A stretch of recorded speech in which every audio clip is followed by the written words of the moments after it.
Welcome to senior online study. Channel को subscribe कीजिए, like कीजिए और शेयर कीजिए, साथ में बेल आइकन घंटी को दबाना ना भूलिए, जिससे वीडियो का हर नोटिफिकेशन क्या क्विक मिले।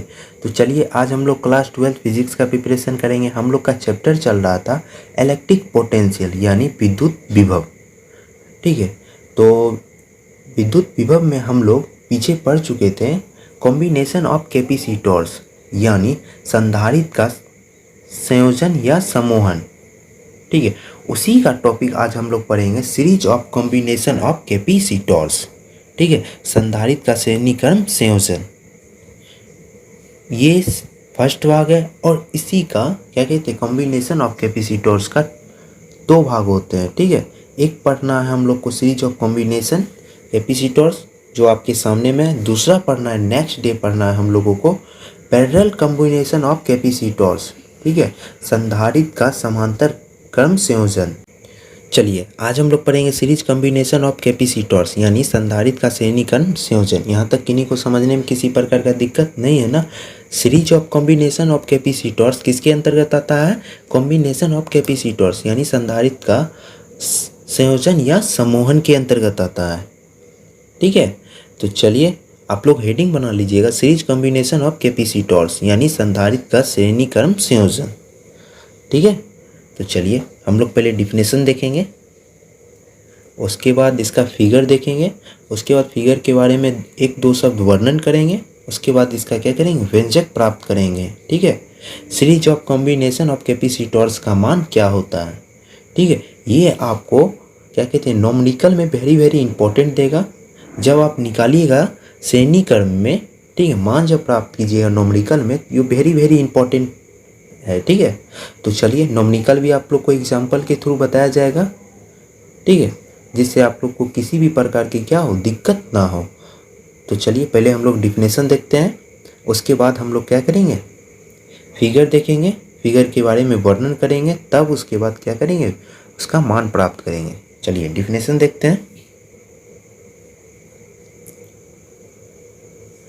संधारित्र की ऐसी व्यवस्था जिसमें आवेश का मान समान हो परंतु विभव अलग अलग हो, उसे संधारित्र का श्रेणीक्रम संयोजन कहते हैं।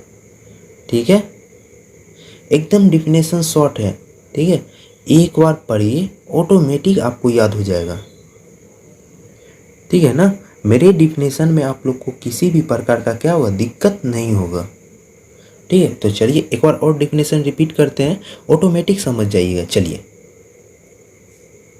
संधारित्र की ऐसी व्यवस्था जिसमें आवेश का मान एक समान हो परंतु विभव अलग अलग हो, उसे संधारित्र का श्रेणीक्रम संयोजन कहते हैं, यानी सीरीज कॉम्बिनेशन ऑफ कैपेसिटर्स संधारित्र का श्रेणीक्रम संयोजन कहते हैं। ठीक है, किन्हीं को कोई दिक्कत नहीं है ना। तो चलिए हम लोग क्या करते हैं, फिगर बना के समझते हैं। तो चलिए फिगर ड्रॉ करते हैं।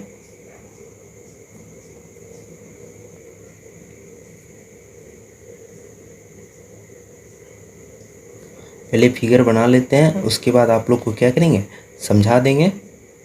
आप लोग देखिए कैसे, देखिए फिगर बनता है।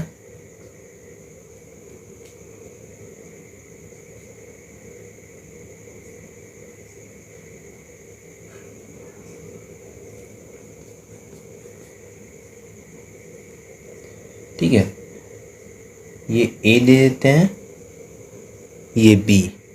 ठीक है, अब देखिए इसका नाम भी कर देते हैं C1 C2 C3।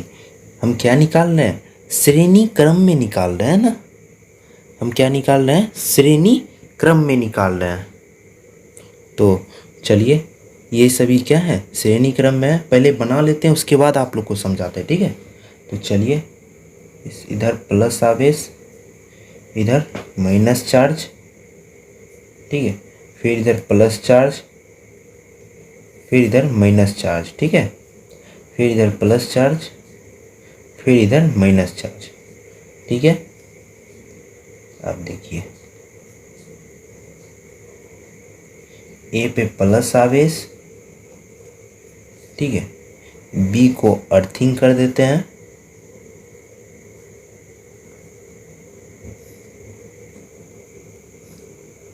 अर्थिंग,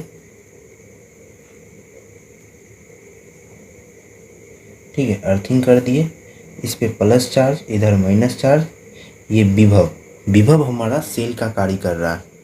ठीक है, फिगर बन के तैयार।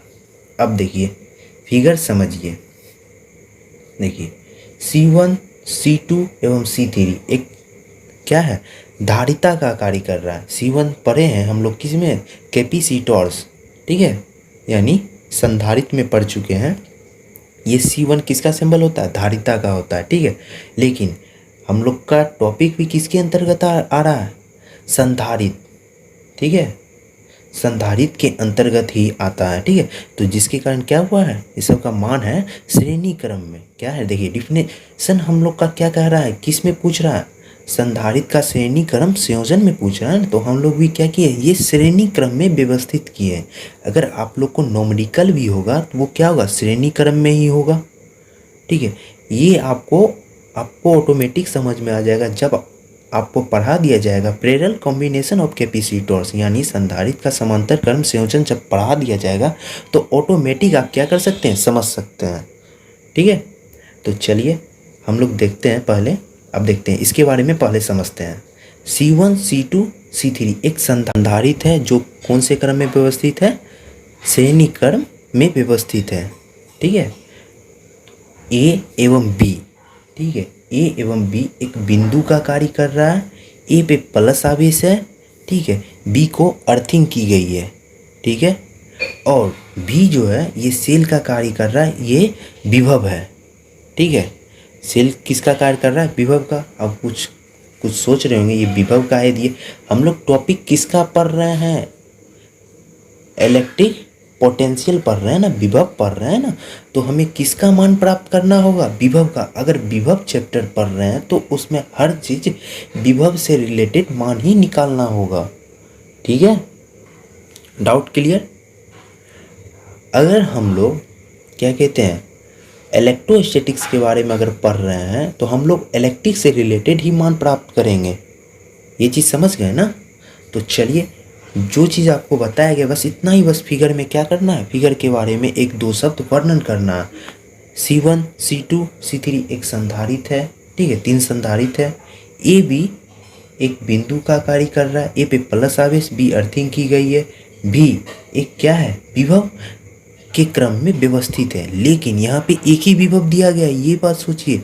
इसके लिए एक विभव है, इसके लिए सेकंड विभव है, इसके लिए थर्ड विभव है। लेकिन यहाँ पे व्यवस्थित के लिए एक ही विभव का क्या किया गया, उपयोग किया गया है।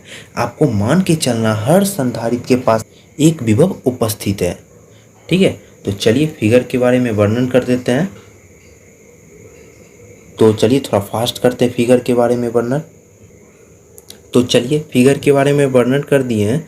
देखिए आप लोग को समझा दिया गया था, एक बार देख लेते, पढ़ लेते हैं। C1 C2 एवं C3 एक धारिता वाले 3 संधारित्र है।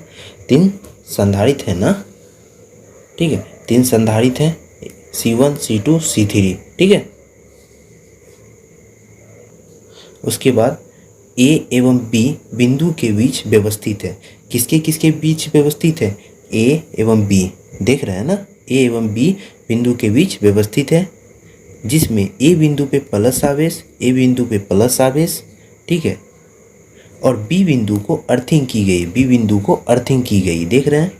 इसके संगत विभव क्रम में, विभव संगत विभव क्रम में, लेकिन हर एक क्या है, संधारित्र के सामने हर एक विभव उपस्थित है। लेकिन फिगर में हम एक ही विभव को दर्शाए हैं, लेकिन आपको मान के चलना है। इसके संगत विभव क्रम में संख्या V1 V2 V3 हैं। ठीक है, अगर आप ये भी दे सकते हैं, इसके संगत विभव क्रम में विभव उपस्थित हैं, ये भी दे सकते, कोई दिक्कत। लेकिन आपको समझाने के लिए, ठीक है, आप भूले नहीं, इसके लिए आपको क्या किए, दर्शाएं V1 V2 V3 भी उपस्थित हैं। ठीक है, लेकिन मानना है आपको। ठीक है, यहाँ आपको दर्शा दिया गया, आप चाहिएगा तो विभव भी लिख के विभव उपस्थित हैं।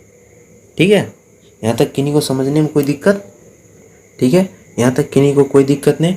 चलिए तो आप लोग मान प्राप्त करते हैं, हम लोग क्या किए, डिफिनेशन देख लिए, फिगर देख लिए, ठीक है, और उसके बाद क्या किए, फिगर के बारे में वर्णन कर दिए। अब चलिए मान देखते हैं सीरीज ऑफ कॉम्बिनेशन कैपेसिटर्स का। तो चलिए हम लोग पहले चलेंगे धारिता से। किससे चलेंगे, धारिता से। किन्हीं को धारिता का डिफिनेशन पता है ना? अगर धारिता का डिफिनेशन अगर किन्हीं को नहीं पता है तो कोई दिक्कत नहीं, अगर जिनको याद भी है उनको भी रिवीजन हो जाएगा, ठीक है। और जिनको नहीं याद है और उनको याद हो जाएगा। तो चलिए एक बार डिफिनेशन रिपीट करते हैं। तो चलिए डिफिनेशन क्या था हम लोग का, हम लोग लिखा दिए थे डिफिनेशन आप लोग को, ठीक है। कैपेसिटी यानी धारिता। चलिए डिफिनेशन जानते हैं। संधारित्र की वैसी व्यवस्था जिसमें आवेश एवं उसके संगत विभव के अनुपात को क्या कहते हैं? धारिता कहते हैं। धारिता को क्या चीज़ सूचित करते हैं? सी से सूचित करते हैं, ठीक है। धारिता का फॉर्मूला क्या होता है? धारिता बराबर आवेश बटे विभव, यानी धारिता को सी से व्यक्त करते हैं, आवेश को क्यू से, विभव को भी से। यही जो है, इसी विभव को हमें किस में व्यक्त करना? धारिता में, ठीक है। विभव के अंतर्गत ही धारिता का मान प्राप्त करना है, ठीक है। इस संधारित्र को यानी धारिता को, सी को हमें विभव के अंतर्गत लाना है, यानी भी को यहाँ लाना है और सी को यहाँ लाना है। कुछ सोचेंगे सर ऐसा क्यों कर रहे, आप विभव के अंतर्गत काहे नहीं निकाल सकते? विभव के अंतर्गत नहीं निकलेगा ना। हमें हेडिंग क्या है? सीरीज कॉम्बिनेशन ऑफ कैपेसिटर्स, यानी संधारित्र का श्रेणी क्रम संयोजन। ये कह रहा है आप श्रेणी क्रम के ही अंतर्गत का फॉर्मूला का यूज कीजिए, ठीक है। श्रेणी क्रम के अंतर्गत फॉर्मूला का यूज करके ही हम विभव का निकाल सकते हैं। विभव को यहाँ लाएंगे और धारिता को यहाँ लाएंगे, तभी तो निकलेगा विभव बराबर फॉर्मूला, ठीक है। तो ऑटोमेटिक आप समझ जाइएगा, ठीक है। तो चलिए इसी तरह है ना, हम लोग किसमें निकालेंगे? पैरेलल कॉम्बिनेशन ऑफ कैपेसिटर्स, यानी संधारित्र का श्रेणी क्रम संयोजन में भी हम लोग निकालेंगे, ठीक है। तो चलिए उसी तरह व्यवस्थित करते हैं। विभव यहाँ आएगा और सी यहाँ आएगा। तो देखिए विभव बराबर आवेश बटा क्या है? धारिता, ठीक है। इसे मानते हैं समीकरण 1।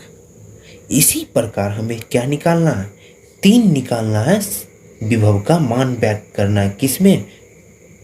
संधारित्र में, ठीक है। देखिए समझ रहे हैं ना, कुछ नहीं है। देखिए धारिता से लेके चले, ठीक है। हमें विभव के अंतर्गत धारिता को व्यक्त करना है, तो विभव बराबर आवेश बटा क्या किए हैं? धारिता किए हैं, ठीक है। कोई दिक्कत नहीं। तो चलिए ये पहला व्यंजक हुआ। आगे आगे बढ़ते हैं। देखिए ऑटोमेटिक आपको समझ आ जाएगा, एक बार देखिए ऑटोमेटिक समझ आ जाएगा। तो चलिए देखते हैं, आगे बढ़ाते हैं। चलिए व्यंजक हम लोग को क्या प्राप्त हुआ था? विभव बराबर आवेश बटा क्या निकला था? धारिता। तो इसी प्रकार निकालना है हमें 3 व्यंजक, इसी प्रकार, ठीक है। तो एक मानते हैं V1 मानते हैं, V बराबर Q बट्टा C। एक मानते हैं V2 मानते हैं Q बट्टा C। इसको C1, इसको C2। एक मानते हैं V3 और C3, ठीक है ना। तो चलिए हमें क्या करना है? कुल विभव का मान ज्ञात करना। देखिए विभव बराबर निकल गया ना, 1 विभव, 2 विभव और 3 विभव। 3 विभव है और तीनों को एक साथ व्यवस्थित करना है। तो कुल विभव, तो कुल विभव मतलब क्या करेंगे? विभव को हम जोड़ देंगे। तो चलिए कुल विभव बराबर देखते हैं। तो लिख देते हैं यहाँ पे कुल विभव से, ठीक है ना। तो देखिए V बराबर कुल विभव, विभव V बराबर क्या निकाल रहे हैं? फॉर्मूला हो जाएगा V1 plus V2 plus V3, ठीक है। कुल विभव बराबर निकाल रहे हैं तो फॉर्मूला यही हो जाएगा ना, V1 plus V2 plus V3। कितना था? 3 विभव था। चलिए विभव का मान हमें क्या प्राप्त हुआ था? विभव 1 का मान क्या था हमें?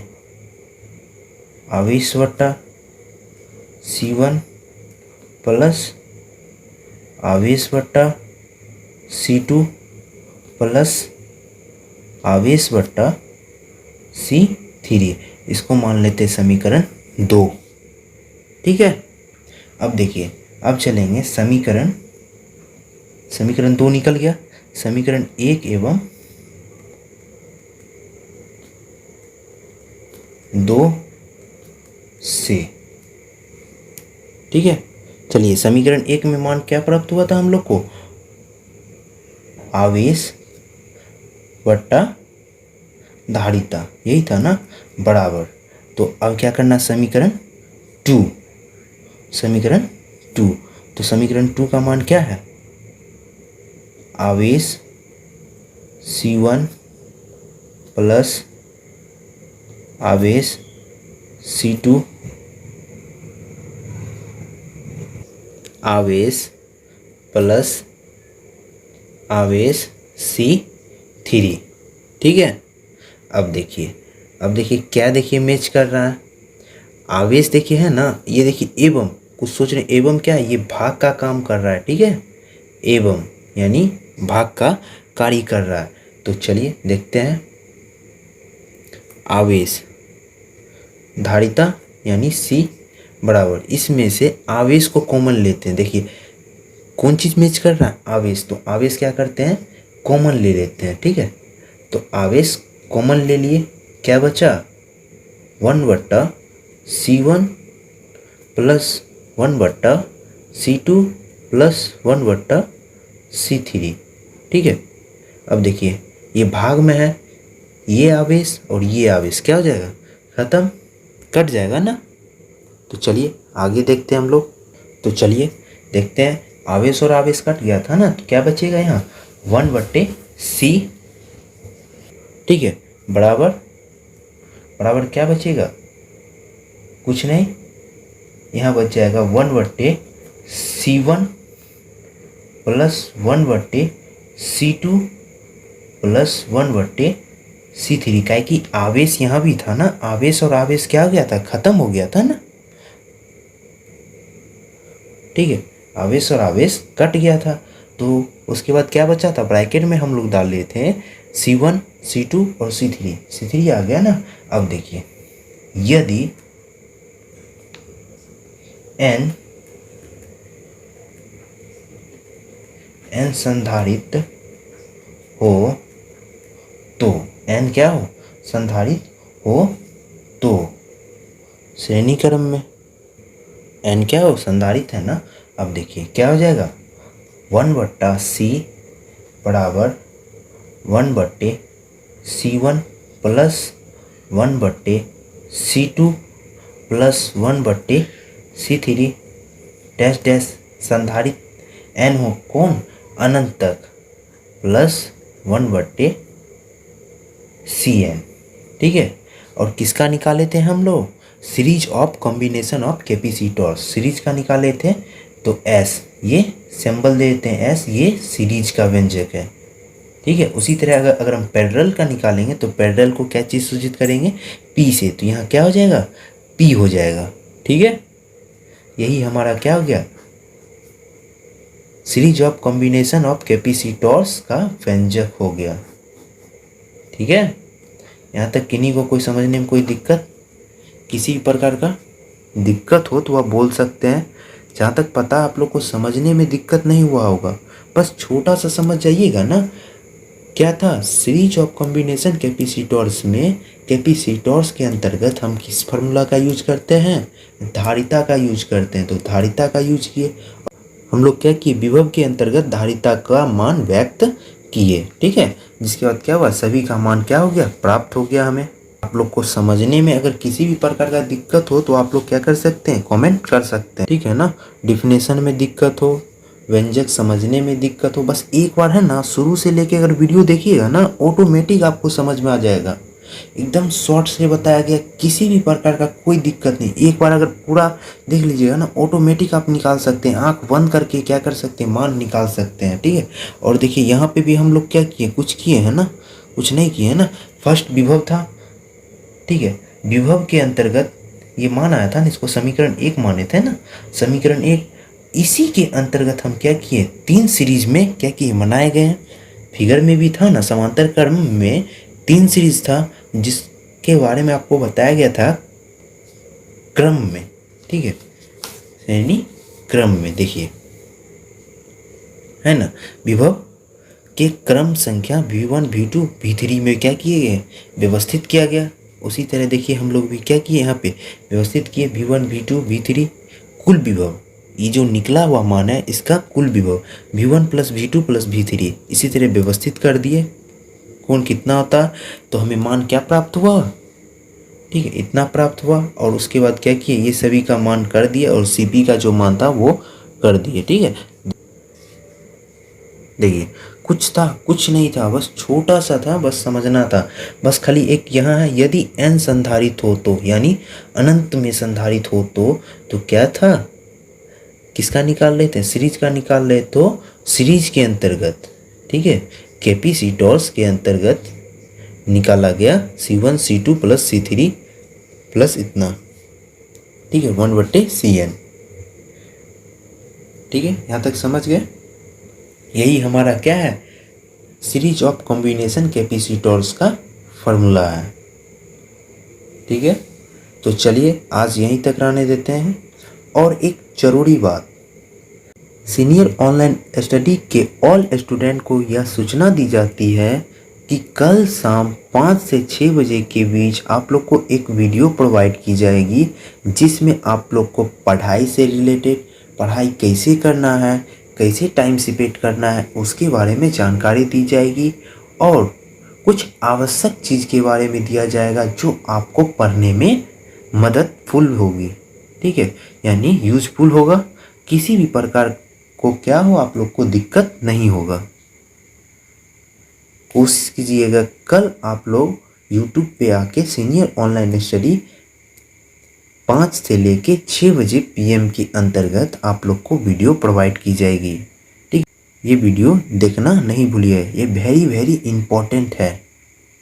ठीक है, जो आपके लिए और आपके पढ़ाई से रिलेटेड आपको कुछ जानकारी दी जाएगी जो आपके जीवन के लिए अहम चीज़ होगी। कोशिश कीजिएगा कि उस वीडियो को मिस ना करें। ठीक है, और अपने दोस्तों को भी बोलिएगा ये वीडियो देखने के लिए। अगर वीडियो मिल जाएगा तो आप लोग क्या कर सकते हैं, फेसबुक व्हाट्सएप के माध्यम से शेयर कर सकते हैं, जिससे क्या अधिक से अधिक स्टूडेंट को उसके बारे में जानकारी मिल सके। ठीक है, तो चलिए आज यहीं तक रहने देते हैं। नेक्स्ट डे पढ़ेंगे हम लोग पैरेलल कॉम्बिनेशन ऑफ कैपेसिटर्स। ठीक है, तो चलिए आज यहीं तक।